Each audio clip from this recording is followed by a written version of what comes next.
Imagine this, a high school classroom, buzzing with chatter, students shuffling to their seats, when suddenly, the teacher's sharp voice cuts through the noise. Go home. Now. The command is directed at a black teenage girl, her face burning with humiliation as she's forced to leave school. Without her pants. Why? Because her outfit, a perfectly normal pair of shorts, was deemed inappropriate. But what this teacher didn't know. This girl wasn't just any student. And when her dad found out what happened, let's just say, regret didn't even begin to cover it. But that's not the only story we're diving into today. Picture a crowded bus, the air thick with exhaustion. A black teen notices a heavily pregnant white woman struggling to stand. Without hesitation, he jumps up, offering his seat. What happens next? She slips him a note, one that would change everything. Who was this woman? And what did those scribbled words say that left him shaking? Two stories. Two moments where a single decision spiraled into something no one saw coming. By the end of this, you'll be asking yourself, what would I have done?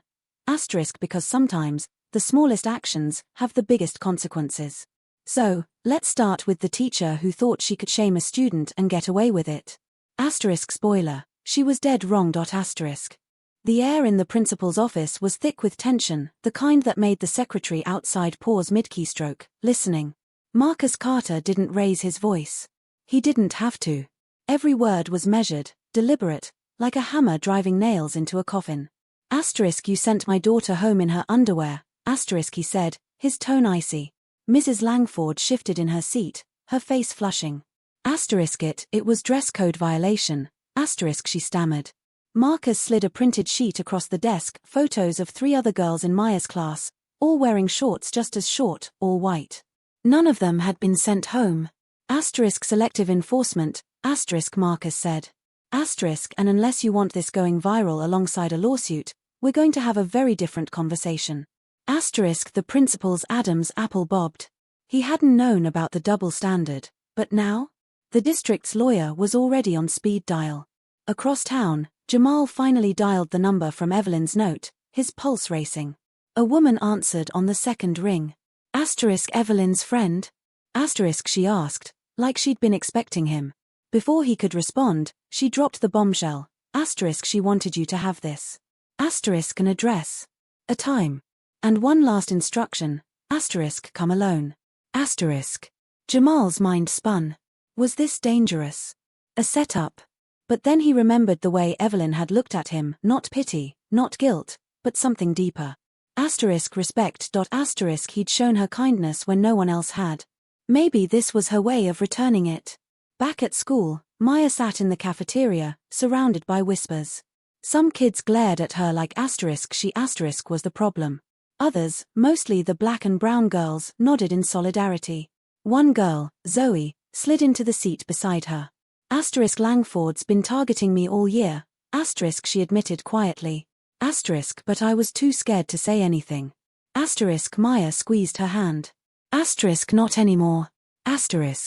By lunchtime, a petition was circulating, students demanding a fair dress code. By dismissal, it had over 200 signatures. But not everyone was on board. A group of older boys, friends with the football team, who'd never been dress-coded for their sagging pants, laughed as they passed her in the hall. Should have just changed your clothes, drama queen, one sneered. Maya's fists clenched, but before she could fire back, a voice cut in. You got a problem? It was Jamal. He hadn't even planned to be there, he'd come to pick up his little sister. But seeing Maya, the same girl from the local news segment about the dress code debacle, set something off in him. The boys backed off, muttering. Jamal and Maya locked eyes for a beat, 2 strangers, 2 different battles, but the same war. Meanwhile, Marcus was digging deeper.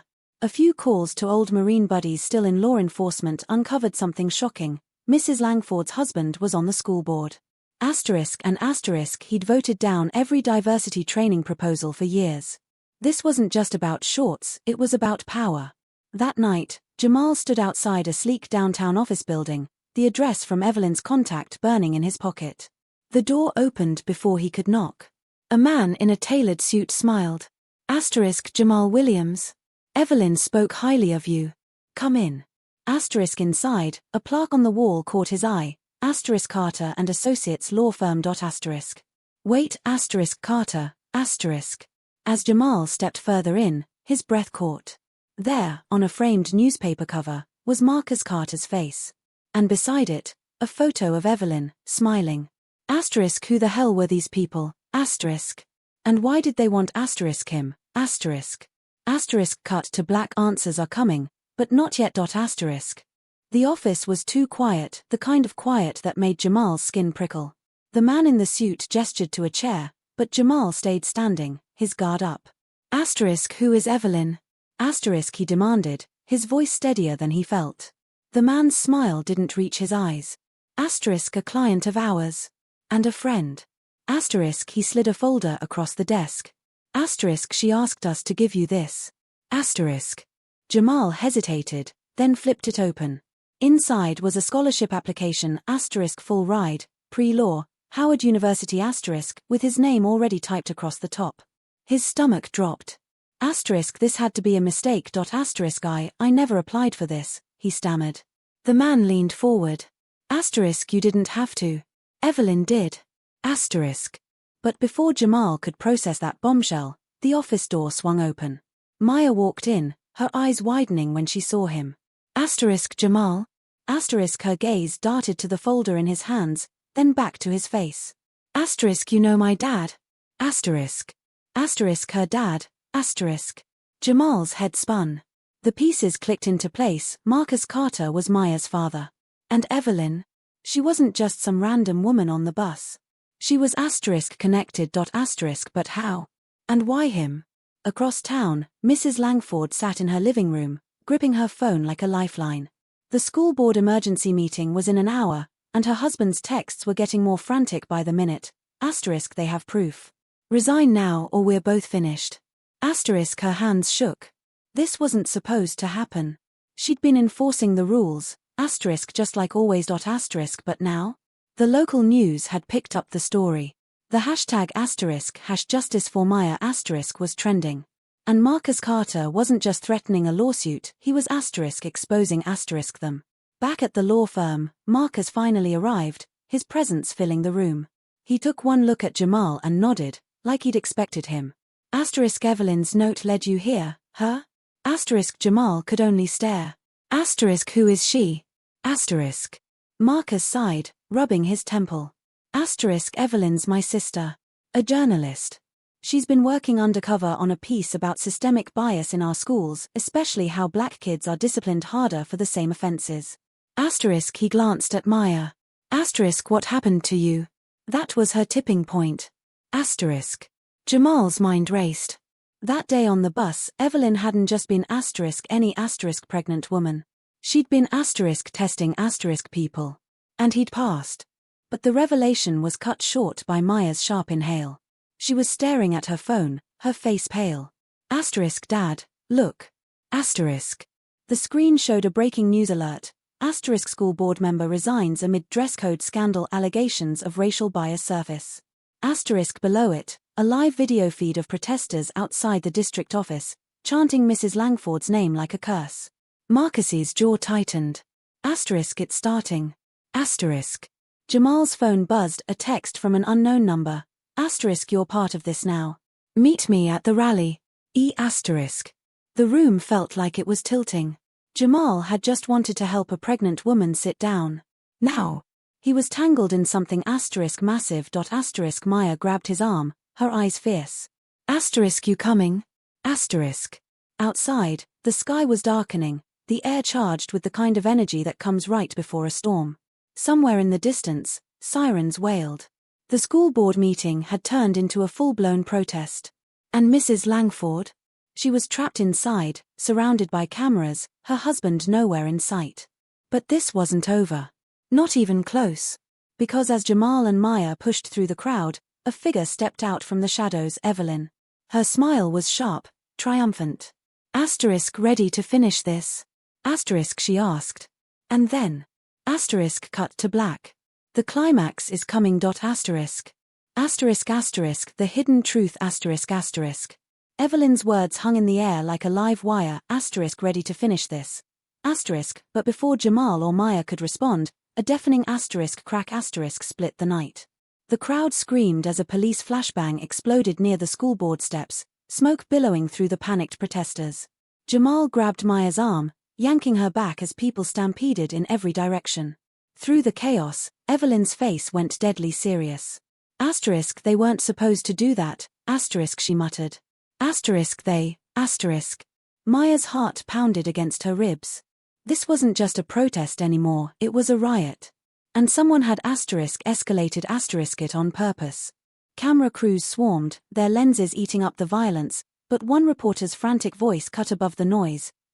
Breaking news, anonymous source claims the dress code scandal was a cover-up for embezzlement within the district. Jamal's blood ran cold. Embezzlement. He turned to Evelyn, but she was already pulling out her phone, her fingers flying across the screen. Marcus. She barked into the receiver. They're spinning it. They're making it about money, not race. Maya's stomach twisted. This whole time, she thought the fight was about justice, about her humiliation, about every black girl who'd ever been unfairly punished. But now, powerful people were twisting the story to protect themselves. And her dad, their dad, was right in the crossfire. Across the street, Mrs. Langford watched from a boarded-up window, her face streaked with tears. Her husband's voice hissed through her earpiece. Stick to the story. The money trail leads to Carter. Her hands trembled. She'd been a pawn this whole time. And now, the real players were sacrificing her. Jamal suddenly understood why Evelyn had chosen him. It wasn't just about kindness on a bus, it was about leverage. He was the perfect witness, a good kid, no agenda, no reason to lie.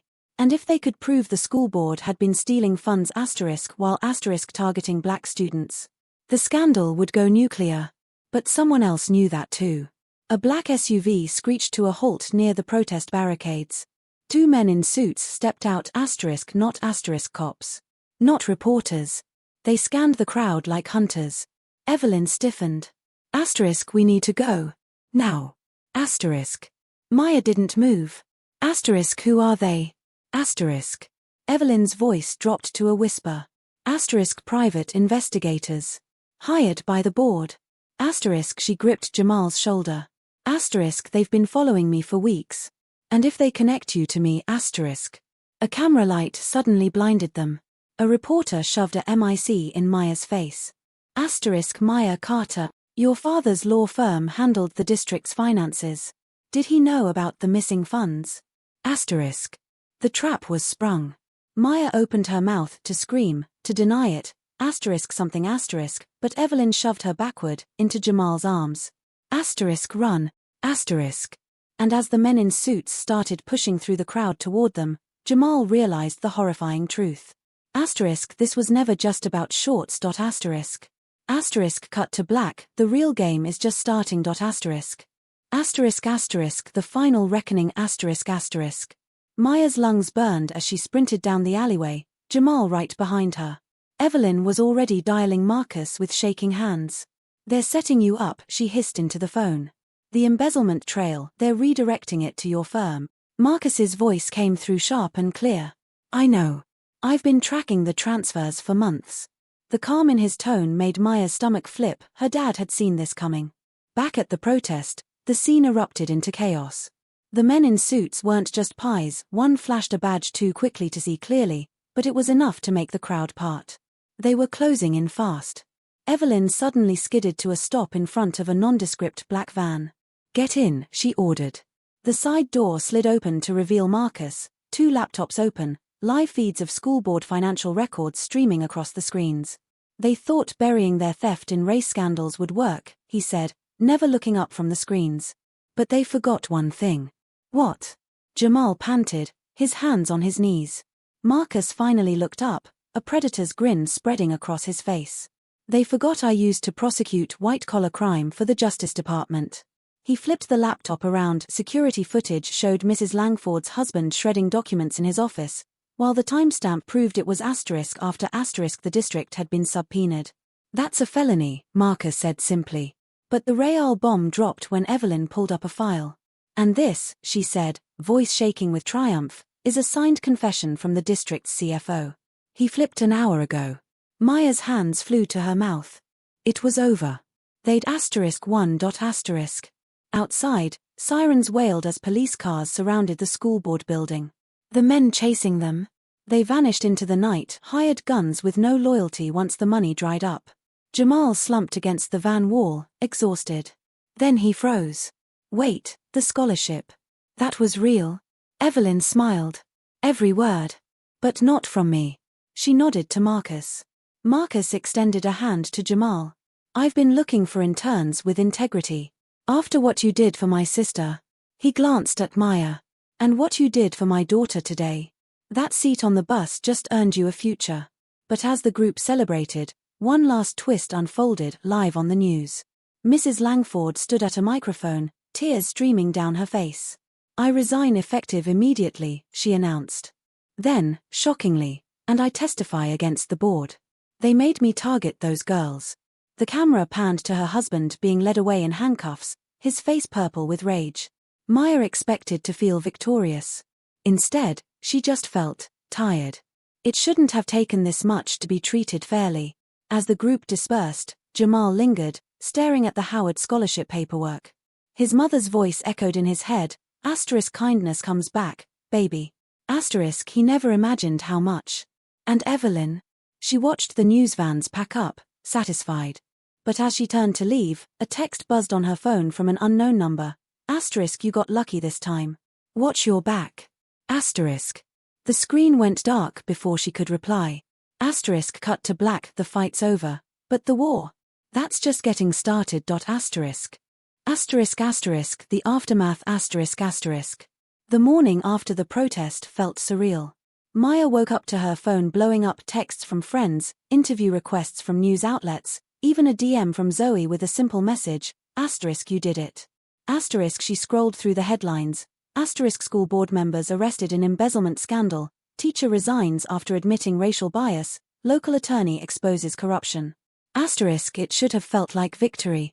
So why did she still have this hollow pit in her stomach? Downstairs, Marcus was already at the kitchen table, sipping coffee like it was just another day. But the dark circles under his eyes told Maya he hadn't slept. You okay? He asked, setting down his mug. Maya shrugged. I don't know. It's over, but it doesn't feel over. Marcus nodded. Because it's not. One lawsuit won't fix everything. But it's a start. He slid a folder toward her, plans for a student-led committee to revise the dress code. Thought you might want to lead this. For the first time since the scandal broke, Maya smiled. Across town, Jamal sat at his kitchen table, staring at the scholarship papers in disbelief. His mom hovered over him, wiping her eyes with the edge of her apron. I always knew you were special, she whispered, kissing the top of his head. Jamal's throat tightened. He'd only given up a seat on the bus. How had it led here? His phone buzzed, a text from Maya. You free later? Dad says you start interning Monday. We need to talk strategy. Jamal grinned. Maybe luck was real. Or maybe, just maybe, doing the right thing had its own rewards. Evelyn wasn't celebrating. She sat in her car outside the district office, watching workers remove the boarded-up windows. That threatening text still gnawed at her.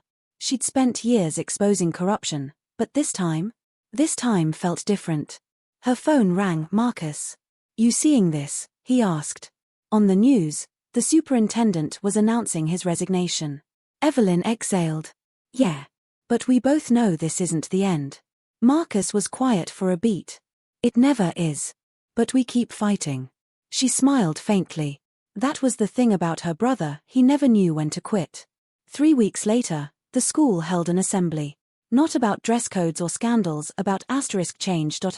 Maya stood at the podium, Zoe beside her, as they unveiled the new student-led policy. No more targeting girls for their clothing. No more unequal punishments. And for the first time, teachers would get mandatory bias training. The applause was deafening. Mrs. Langford wasn't there, but her replacement, a young black woman named Ms. Green, clapped the loudest. Afterward, Jamal met Maya outside. You killed it up there, he said, bumping her shoulder. Maya rolled her eyes. Please. You're the one who got a full ride to Howard. Jamal laughed. Only because your aunt stalked me on a bus. But his smile faded as he glanced at the news vans still lingering. You think this will actually last? The changes, I mean. Maya watched a group of younger girls laughing, their shorts definitely breaking the old dress code. I don't know, she admitted. But we'll be watching. That night, Marcus hosted a cookout. Evelyn brought her famous potato salad, Jamal came with his mom, who immediately hugged Marcus like they were old friends, and even Zoe showed up, looking more relaxed than Maya had ever seen her. As the sun set, Marcus raised his glass. To the kids who reminded us how to fight, he said, his eyes landing on Maya and Jamal. The toast was met with cheers. But as the fire crackled, Maya noticed Evelyn slipping away, her phone pressed to her ear. Through the window, Maya caught snippets. New lead. Deeper than we thought. Meet me tomorrow.